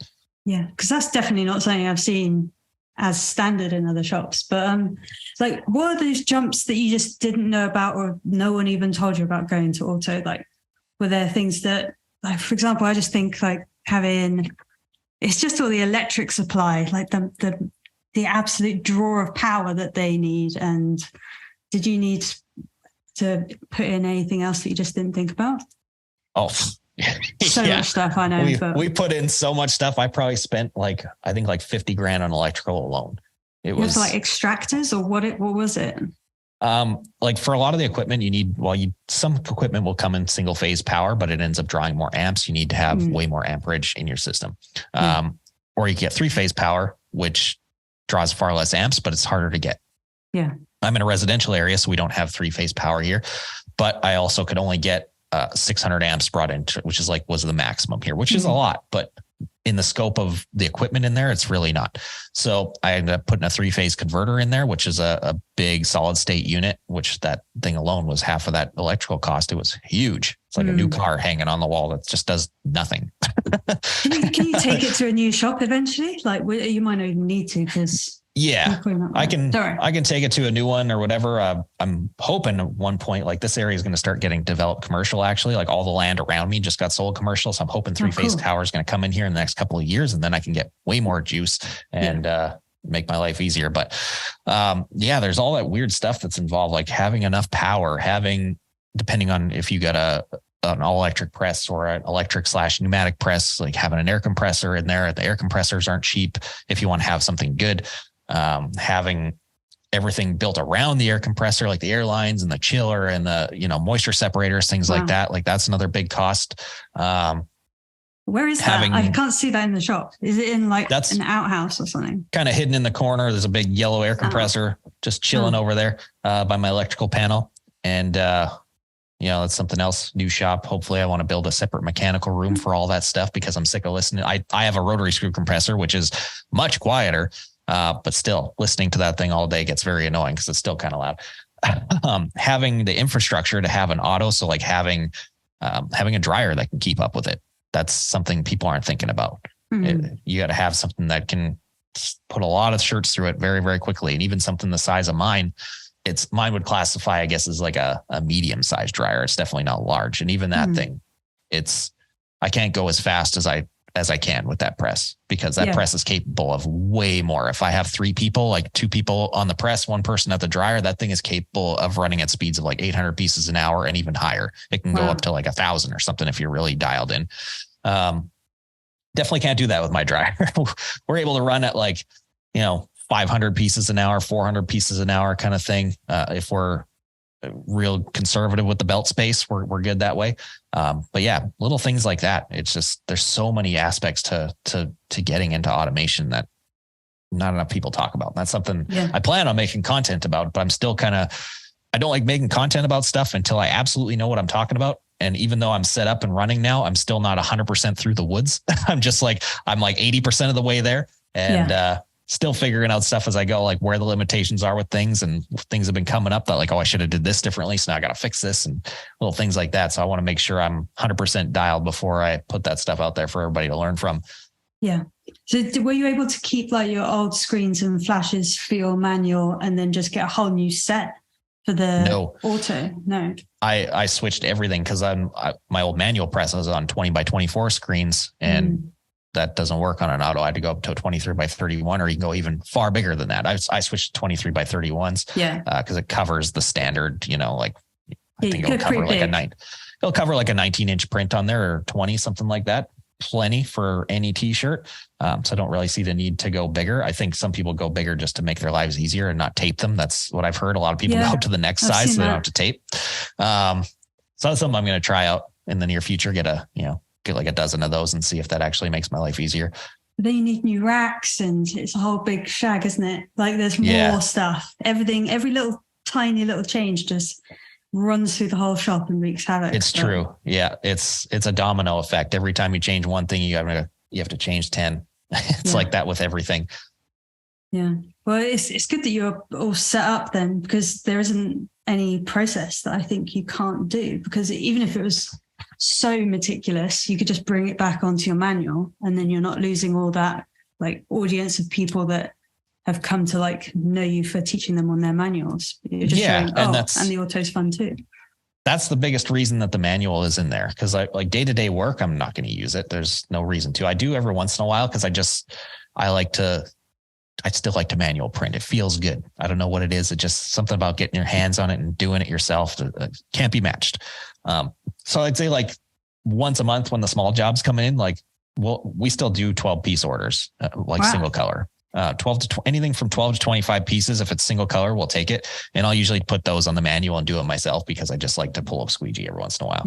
Are you going to train people on the manual so they understand print and then put them on the auto, or how? Because like all the fundamentals on a manual, like a lot of them transfer over to an auto. There's so much more to learn on an auto though. So it's like going to kind of be a mixed bag, but anyways, yeah, having the manual there, the biggest reason for it is just for the video stuff. That's why I wanted to keep it. Cause I am aware that most of the people there, because I was manual printing, they want to learn how to manual print themselves. And they might not want to see me fuck around with this big expensive machine and whatever, because they're not at that level yet. Like some people want to see it for entertainment purposes, but they don't want to see me teach lessons on there necessarily, because like, it's not going to apply to them directly. So I made sure I'm keeping a manual in the shop, and I always will, because I want to still do stuff with a manual press and teach people how to do it. And plus there's certain things that are just like, that don't make sense on an auto. So like if I wanted to get in like high density printing, things like that, like you're going to do that on a manual, because you're not spitting out 200-300 pieces of these. You're making a small limited run. You're flashing the crap out of them forever and whatever. It doesn't make any sense. So things like that I still have yet to try, that's going to be manual territory. Yeah. Can I ask like what the significant jump that you saw in quality was from the manual to the auto? Like, what is it? Huge. Is it just absolutely the smoothness, huge? or what are the bits? The all around consistency. That's the biggest thing. Cause like you're taking out the human element completely, right? The amount, like once you get that machine dialed in, the first shirt to the last shirt, every single one is identical. That's the fucking coolest thing ever. So once you get everything dialed in to where you're putting down like a perfectly smooth print, and you've got like the right equipment and whatever, like I've got the Stampinator on my press, which is a great accessory, helps have like glass smooth prints every single time. Things like that. It's just, you cannot do this on a manual press. Like I like to consider myself a very good manual printer. I wouldn't say I'm the best on the planet, but I definitely can hang. And the second I got that auto really dialed in, and I mean, I've only had a short amount of time with it. I wouldn't say it's all the way dialed in. I think I've got like 50% maybe, but I've definitely got a lot of the things figured out, and just the quality absolutely just murders what I can do on a manual. And the fact that I can not only do that, but I can do it 800 times and it comes out the same every single time. And I can do it in like 2 hours. Yeah. And technically you could step away once you've set it up and then just come back 2 hours later, because you really could have someone else do it. Once you have it set up and you got someone who can load and unload really well, you can kind of let them go. And like, you got to trust that they're going to be able to catch stuff if it does come up, because sometimes it's very rare, but something might pop out of registration, or you might bust a screen or something like that. Something could come up, but realistically you could have two people on there just loading and unloading after it's been set up by a professional printer. Yeah. The thing that I heard that people struggled with the most wasn't actually like registration and pressure and stuff. It was like heat management. And they just said it's something that accumulates over time. So it's like the variable that you have to watch out for the most. Like, have you found that you've got to have way more cooling stations than you thought, or have you got to a stage where that's become a problem yet? Yeah, it's not so much the cooling stations. Like the auto it does a very good job of maintaining a temperature as it's spinning, because you got 12 stations on it. So everything's got plenty of time. Yeah, everything's got plenty of time to kind of chill out when it needs to. As long as you got your stuff spaced out accordingly, you're good. But I am finding that a 10 color press is not enough. No. It's all I could fit in my shop, but it's definitely not enough. Cause like, obviously the goal with an auto, you still have to print a lot of things wet on wet. You can't flash everything like you can on a manual. Like manual, if you're printing wet on a manual, there's only two reasons you should be doing that, is if you're doing sim process or you're doing CMYK. Other than that, you can literally flash everything and it's not going to speed up, slow down, nothing. It's the same speed regardless. With an auto, however, you have to print wet on wet to maintain speed. That's the goal. The least amount of revolutions around that press is the goal, right? And so like you do need to have those cool down stations in there and a 10 color press is enough to do essentially like a 6 color print, because you think about it, you've got your underbase, you got a flash or the Stampinator, then you got to have a cool down after that. Do they? They say, 12 color is a 12 color. And that's absolute bullshit. I've never heard anyone who I've interviewed say that. They always reduce it by at least what you just said. You got to pretty much chop it in half almost. And like you can get use of all the colors out of it. Absolutely. But you have to do multiple rotations around the press, which every press has a program that can do that. That's smart enough to know where it's at and whatever. It's really cool. I just used it the other day on my press and it was fucking awesome experience. But yeah, if I could have done that in one revolution, I could have got that job job done a lot faster. And if I were to do that job again, I would want at least a 14 color press, because I would want to have multiple flashes on there and cool down stations. And that's really the reasoning for having all these extra heads. Yeah. Yeah. No, that's something that you're going to probably massively document in your videos when you're doing all the auto setup ones. Yeah. I'd say like if I end up moving into a bigger shop and get a second press, my next press 16 color minimum. Absolutely. Yeah. I've never heard anyone say, oh, I wish I had a smaller press, or they always say bigger and sooner, and I wish I'd had it last year. Yeah. So mine's a 10, but I've got a Stampinator in one hand and a flash on the other. So really I'm down to an 8. Yeah. But even that Stampinator is a brand new piece of kit really in the last few years, isn't it? Like they've really started pushing it out to everyone. Yeah. A lot of people didn't really like sign up for it at first because it just like sounded like a gimmicky, whatever idea. The second I heard about it, I was like, fuck yes, that's a cool idea, because every manual printer at some point has heat pressed their stuff because either they did a shitty job printing it, or it was a way to add like a finish to it that they couldn't get just straight out of the dryer. So like that was something I used to do with my brand, even though like I was printing a good product and could go on the shelf whenever. There was no fibrillation or ugly shit going on that needed to be fixed, but I heat pressed it anyways to give it that super smooth retail look. And sometimes I would do it with like a, like a craft paper to give it that matte look and get rid of the glossy plastisol feel. Sometimes I would do it with Teflon and give it like a high gloss plastisol feel. And it was like an added selling feature kind of thing. So as soon as this thing came up, I was like, holy shit, like that's a great idea. Cause then you could put it like after your underbase, have a perfectly glass smooth underbase. And then you're just, everything that comes off of that thing is coming out of the dryer retail quality, no matter what you do.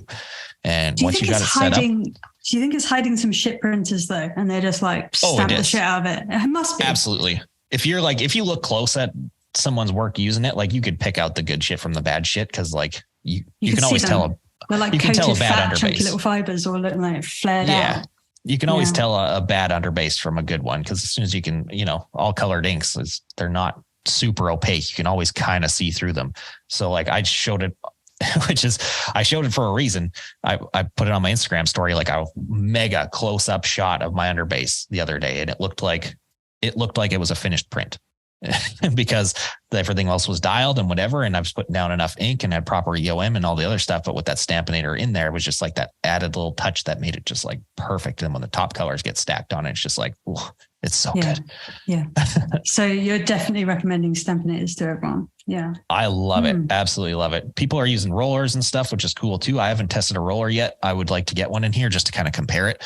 I don't know if I would use it day to day, but seems like something I should check out. And other people are using things like irons, and M&R has like the hothead and things like that. There's a lot of cool stuff out there that you can add to an auto press accessory wise and just overall make your work better.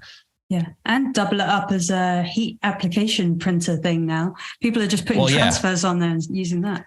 That's insane. Absolutely. And that's another like added use for it. I think that's why that one's picking up so much speed, because it has so many different functions. It can be used as a flash. It could be used as a final cure if you wanted to. You could literally have it at the end of your press and not even have a dryer.